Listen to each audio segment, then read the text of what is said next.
L'histoire d'Arthur. Arthur volait l'argent à l'église après chaque messe pour financer ses activités personnelles, comme la Bible parle dans Proverbes chapitre 27, verset 5, dit « Mieux vaut une amitié ouverte qu'une amitié cachée ».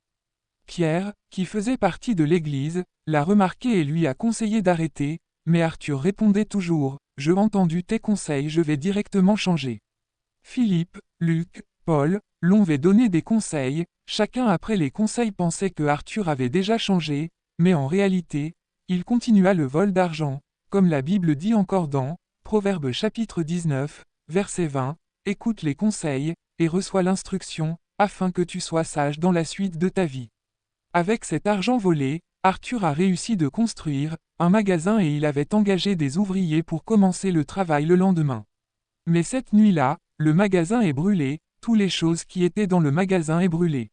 À la maison, là où il habitait, il a perdu tout son argent qu'il avait placé dans un endroit caché. Cet argent était pour payer les constructeurs, qui avaient construit le magasin.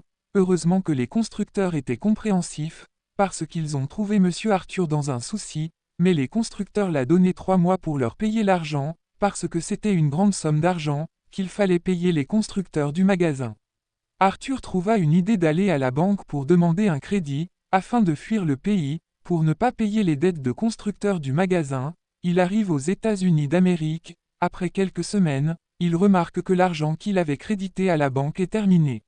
Impossible de vivre sans argent, il trouva une idée d'escroquerie, mais l'argent d'escroquerie ne lui suffisait pas pour tous ses besoins. Il trouva une idée directement de tenter de voler un monsieur bien habillé en public, mais la police poursuivait Arthur. Dans la fuite, il se fait renverser par une voiture, et il se fracture tous les 2 jambes. Il a vieilli en prison avec handicap. Et les constructeurs ont tous trouvé de bon travail, avant que le 3 mois passe ils oubliaient même la dette. Pour eux, c'était une bénédiction d'avoir donné le temps à Monsieur Arthur. Mais tous étaient étonnés de voir à la télévision Monsieur Arthur considéré comme un criminel. Leçon de vie, comme la Bible parle dans le livre de Proverbes chapitre 11, verset 15, dit « Celui qui cautionne autrui s'en trouve le mal, mais celui qui craint de s'engager est en sécurité ».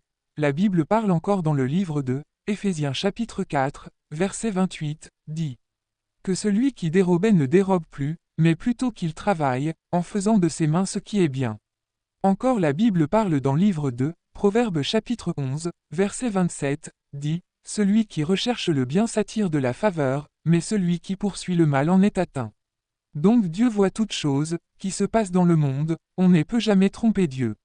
Proverbes chapitre 15, verset 3, dit « Les yeux de l'Éternel sont en lieu, observant les méchants et les bons. »